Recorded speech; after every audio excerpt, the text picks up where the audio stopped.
Haay akkam jirtu hordoftoota maatii ibsootee egaa akkuma kanaan dura viidiyoo bareedaa isin barsiisa jennee qabannee isinii dhiyaanne irraa egaa viidiyoo keenya kana wajjin egaa jalqabaatee hamma dhumaatti akka nu wajjin taatan gabanumaan isin gaafanna. Egaa namoonni maatii kanaa fi miseensa taatanii kanaan dura turtan egaa bakka viidiyoo kana nagaan deemnee wal agarre jechaa namoonni maatii kanaa fi haaraa taatan immoo bakka gara qophii ibsootee kanatti dhuftan jecha achumaan irree sabskiraayib gochuun irree maatii keenya akka taatanii gabanumaan isin gaafanna. Egaa gaaffii fi yaada qabaattan yoo qabaattanii karaa koomentii jalatti nu barreessitan gabanumaan nu qaqqaba jechuudha. Egaa viidiyoo har'a qabannetti gabanumaan hin ceena. Egaa viidiyoo har'a qabannetti gaafa ceenu wantoonni nu barbaachisan jiru tokkoffaa feesbuukiidha. Feesbuukii appilikeeshinii jechuudha. Sama durumaan itti caanamee dhufu jechaadha. Yoo warri hin qabaanne yoo jirtanii isa geengoo kana keessa jiru jechuudha. Feesbuukii isa kana namoonni hin qabaanne yoo jiraattanii pileestoorii irraatii buufachuu dandeessu. Eeyyamamaadha, pileestoorii irratti gadhiifameera jechuudha. Egaa akkaataa fayyada isaa immoo keessa gallee ilaallannu.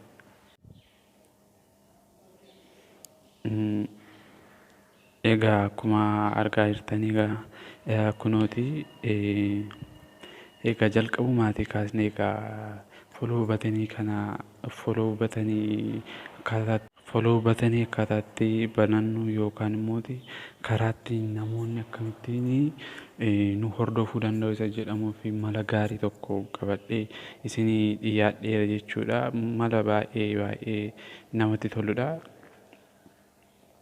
Egaa jalqabaatii amma dhumaatti nu wajjin taatan egaa tokkoffaa wanta gaggaarii isaa argachuu dandeessu jechuudha. Egaa jalqabumaatti amma dhumaatti nu wajjin ta'a jechuudha.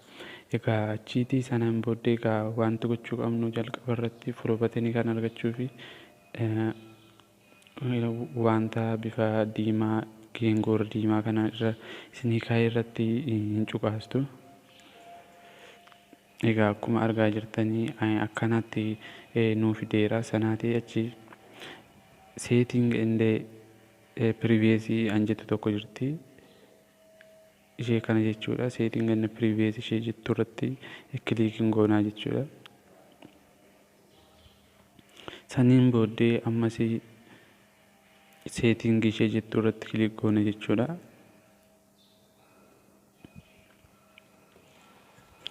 Saniin booddee yeroo gabaabsuuf jecha ammas ni barbaadu irra yeroo gabaabsuuf jecha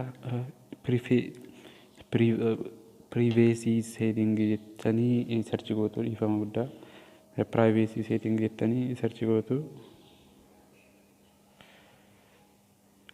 Gaafuma privacy jettanii barreessitanii profile privacy jedhee isinii dhufaa. Sanaatii achi isarratti kiliik gootu.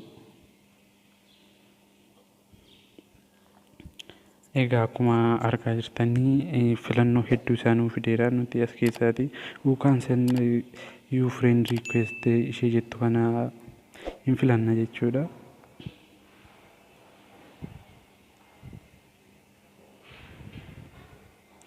Sanaatii achi jalqabaan keessan irratti everyone jee jira. Isa gara friends of frienditti jijjiirtu. Ani ijaan fayyadamaa jirudha. Sanaatii achi baaggootanii baatu. Ammas akkuma sira public post jettanii sarchi gootu.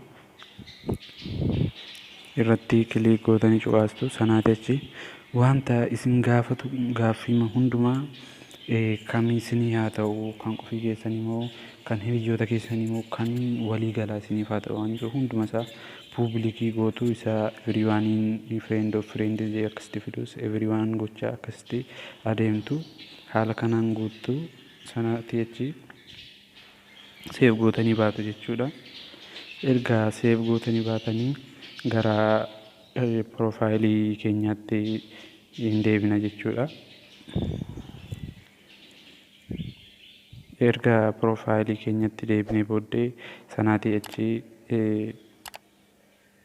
Ergaa karaa piroofaayilii keenyatti deebinee sanaatti achi idiit piroofaayil ishee jettu irratti kilik goona.